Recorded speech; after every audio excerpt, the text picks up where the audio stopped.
Assalamualaikum warahmatullahi wabarakatuh. Ya, kita ketemu lagi di channel Guru Kekinian. Kali ini agenda kita adalah membahas tentang materi fisika di kelas 11, materi pertama.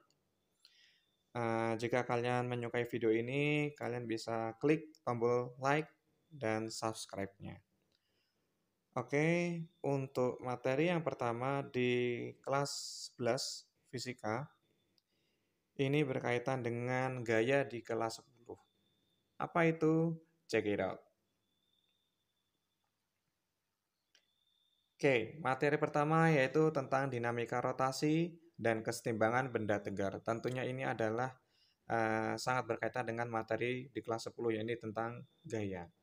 Dinamika rotasi terdiri dari torsi, momen inersia, momentum sudut, energi pada gerak translasi, aplikasi hukum 2 Newton pada gerak rotasi. Sedangkan kesetimbangan benda tegar terdiri dari syarat keseimbangan benda, titik berat, dan jenis-jenis keseimbangan.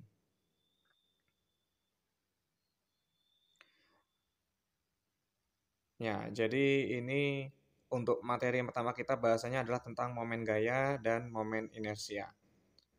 Oke, selanjutnya yang pertama kita bahas adalah mengenai momen gaya atau lebih dikenal dengan torsi. Ya, jika kalian memperhatikan ilustrasi di atas ini, maka jika kita memberikan gaya pada benda dan benda tersebut berporos pada suatu tempat, maka benda tersebut akan bergerak secara rotasi atau berputar. Sehingga momen gaya atau torsi diartikan sebagai sebuah besaran yang menyatakan besarnya gaya yang bekerja pada benda sehingga mengakibatkan benda berotasi. Besarnya momen gaya atau torsi tergantung pada gaya yang dikeluarkan serta jarak antara sumbu putaran dan letak gaya. Dirumuskan torsi adalah tau simbolnya sama dengan F dikalikan R dikalikan sin theta. Loh kok bisa ada sin theta? Nah, karena gaya di sini haruslah tegak lurus dengan lengan gaya. Nah, seperti itu. Maka jika tidak tegak lurus, maka kita harus menggunakan sin theta. Dikalikan dengan sin theta. Di mana tau atau torsi ini adalah momen gaya, satuannya Newton meter. Lalu F adalah gaya, seperti biasa satuannya adalah meter. Newton. R adalah lengan gaya adalah meter. Nah, yang dimaksud lengan gaya ini adalah jarak antara sumbu putar ke titik pemberian gaya. Nah, itu ilustrasinya. Jadi R-nya itu adalah panjang batang di situ.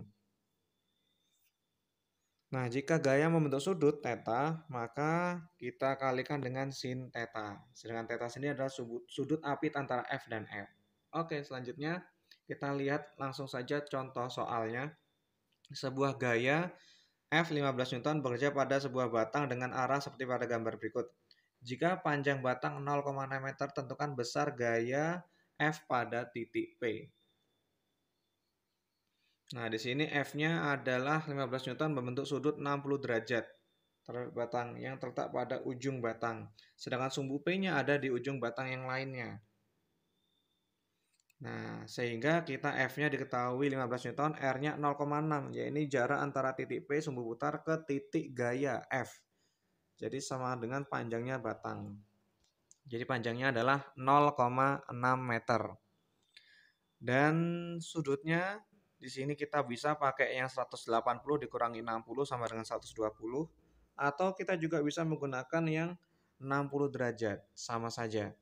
Karena di kuadran 2, 60, 120 itu kan sama di kuadran 2, di mana nilai sin semuanya di kuadran 2 bernilai positif.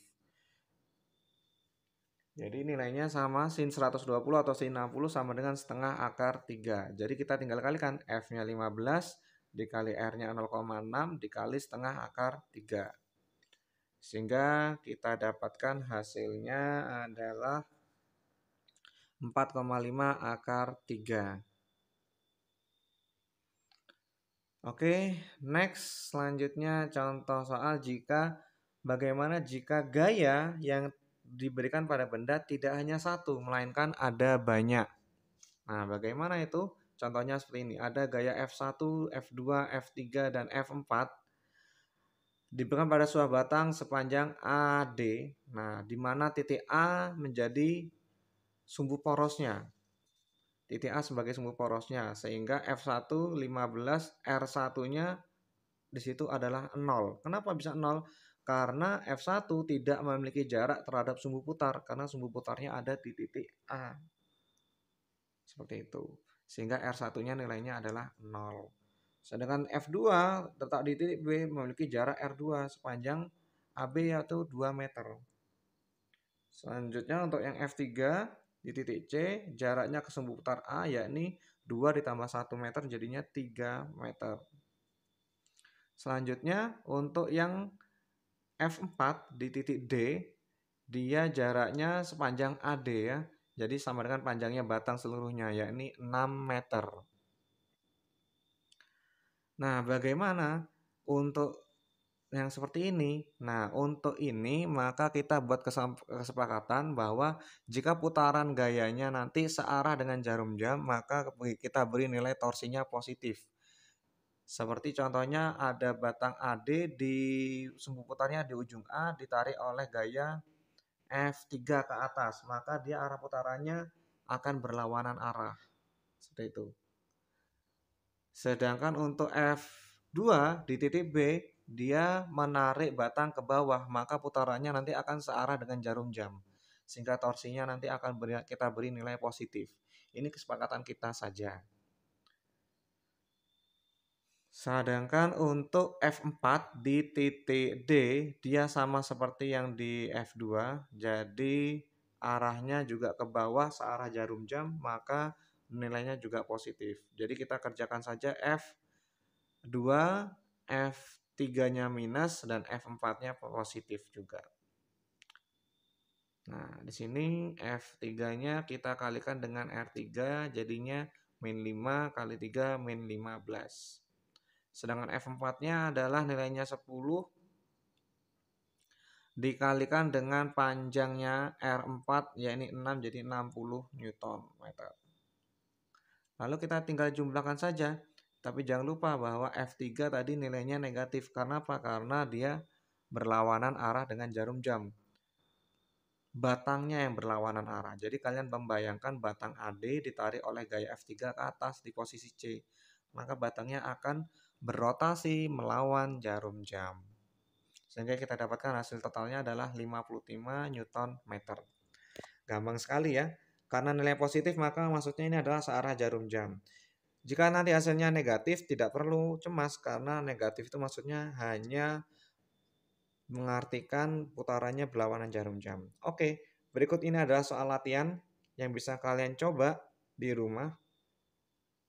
Dan nanti akan penyelesaiannya akan kita bahas di video selanjutnya. Jadi di sini ada 3 buah latihan yang kalian menggunakan momen gaya.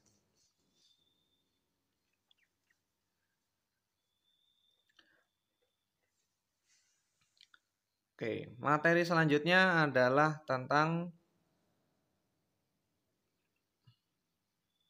momen inersia. Jika kalian perhatikan ilustrasinya yang ada di situ, momen inersia ini adalah ukuran kelembaman suatu benda untuk berotasi terhadap porosnya. Nah, di sini. Kelembaman itu adalah kemalasan ya. Dulu pada saat kelas 10 kita bahas inersia pada hukum Newton, kemalasan atau kelembaman, kecenderungan benda mempertahankan keadaannya.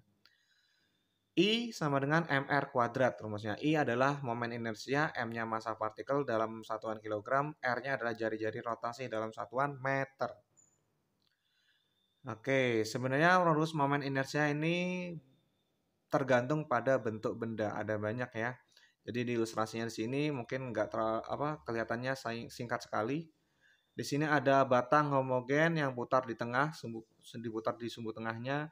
Nilai inersianya adalah 1/12 ml kuadrat. Lalu ada batang yang diputar di ujungnya, nilai inersianya 1/3 ml kuadrat. Oke, nanti mungkin lebih jelasnya saya sertakan di video selanjutnya untuk nilai dari momen inersia dari beberapa bentuk benda. Oke, selanjutnya kita lihat contoh latihannya.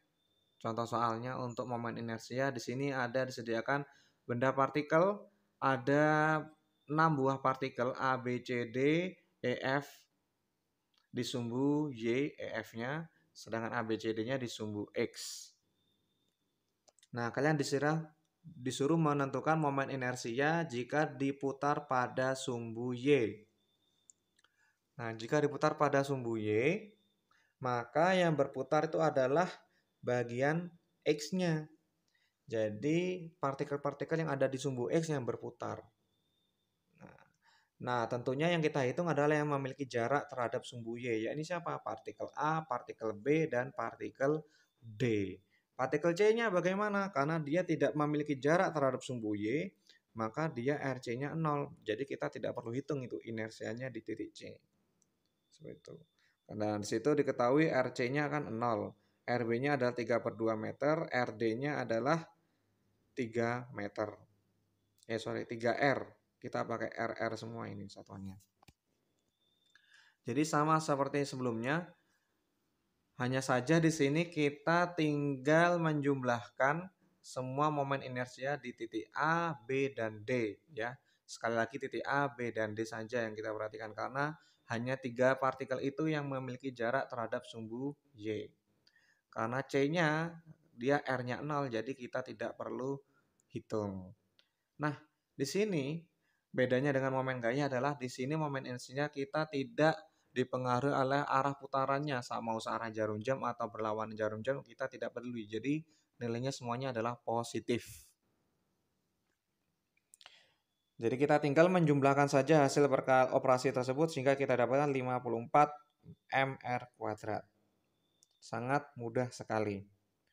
Oke, selanjutnya ini adalah contoh soal latihan untuk momen inersia.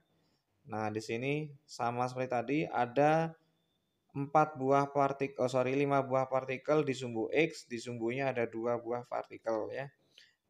Berapa momen inersia jika diputar di sumbu Y? Nah, mirip seperti tadi. Tentunya kalian harus bisa menyelesaikan secara mandiri. Dan jangan khawatir nanti penyelesaiannya akan kita bahas di video selanjutnya. Untuk yang terakhir ini latihannya ada partikel yang ada di sumbu Y dan sumbu X sama seperti tadi ya. Dan di sini jika sistem diputar terhadap sumbu Y juga.